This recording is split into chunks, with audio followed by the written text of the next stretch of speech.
Hey, what is up, everybody? I am here to give you my TNA review for March 13th, 2015. The reason why I couldn't do the review the day of was because I was at that Top Rope promotion show, so I couldn't watch it then. And then last night I was doing a horror movie night with my aunt and uncle, so I just got the chance to watch the show now. And at the bottom of this video, I just want to let you know it's my birthday. Woohoo! Just want to let you know that.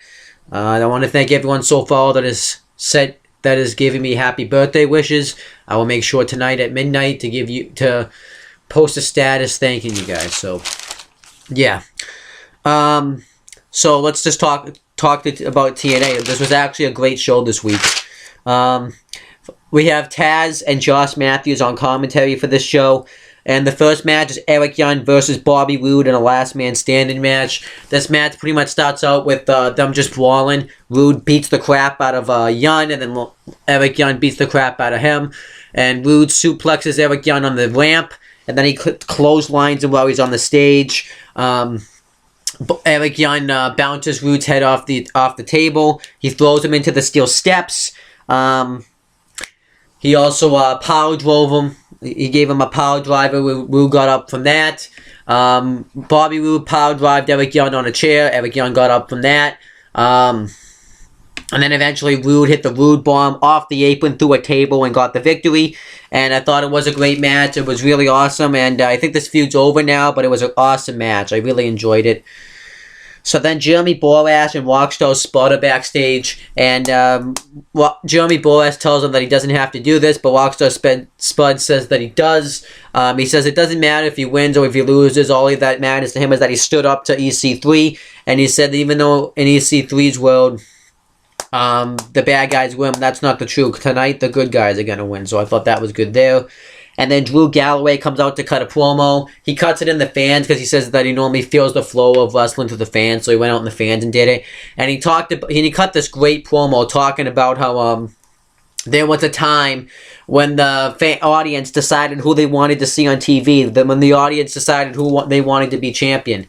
But nowadays, people just shove things down your throats, give you stuff you don't want to see, and they don't listen to the fans. I thought that was awesome. He's just cutting a promo on professional wrestling. And he says that's what's happening with MVP right now. So then MVP comes out and says he's the baddest guy. It said that talked about how Drew Galloway was the chosen one, but now he's not. He says that he has no brains. And then we get a match between Drew Galloway and MVP. It was a pretty good match. Drew Galloway is about to hit the Future Shock DDT, but Kenny Ken and Low-Key come out and beat him down because the BDC, which is the Beatdown Clan, consists of Samoa Joe, Low-Key, Kenny Ken, and MVP. They beat him down. MVP hits the drive-by kick on him, and then Low-Key hits Samoa Joe, brings out a pipe, and they hold Galloway against the rope, and they hit, and Low-Key hits Galloway off the head while he's against the wind post. I thought that was awesome stuff. It was great. And then this bust Drew Galloway open. So then backstage, Ethan Carter III, which is or EC3 for short, talks about how he's beaten the greatest of all time, Stin, Kurt Angle, and Bully Ray. And they all meant something to professional wrestling. Rockstar Spud means nothing, but he says he wants to shave his hair. I thought that was pretty good stuff. So that he's not on his level. Then we get Bram versus Magnus. This was a good match. Earlier, Magnus told Mickie James he wanted her to stay backstage. So, but the match was pretty good. Magnus and Bram brawl before the match starts, and then Bram dominates Magnus. He targets the head really well. He does a bunch of neck breakers, and then Magnus, and then Bram makes a comeback. Mickie James comes out doing this, and Magnus hits the elbow, and then he's about to hit the body of his finisher, but Bram low blows him, getting him disqualified. And then he hits Magnus with the chair, and the referee's trying to keep Mickie James so nothing happens to her. And then he zip ties Magnus to the ropes, and then afterwards Mickie James comes in and he holds Mickie James hostage, and the only way he's going to let her go is if Magnus kisses his boot. And he does. That was awesome. That was amazing. This was amazing stuff by Magnus and Bram. And then the BDC's backstage, and they say that they're gonna. Luke Galloway knocked on the lawn door and all of that. Then Robbie E has a match with Brooke. I didn't really watch this match because I didn't really wanna. It was boring. And then they have a video package between Kurt Angle and Lashley, building up the match for next week for the TNA World Heavyweight Championship. It was a pretty good video package. And then we get Rockstar Spud versus Ethan Carter III in a hair versus hair match. Whoever loses has to get their head shaved.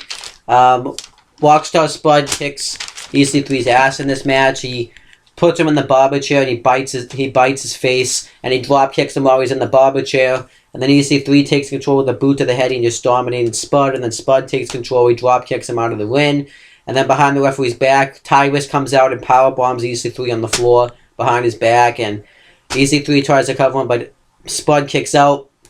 And then Mr. Anderson runs out and Mike checks Tyrus on the floor. And then EC3 knocks out Mr. Anderson with like his cast that he's been wearing. And then he hits Spud with it. And Spud just starts bleeding after this. Like, he was bloody as hell. And he kept bouncing his head off the floor. He just kept torturing him. And then Jeremy Borash at one point runs in, low blows EC3, and then Spud hits a stunner on him. EC3 kicks out. And then EC3 picks up Spud and drops it like with the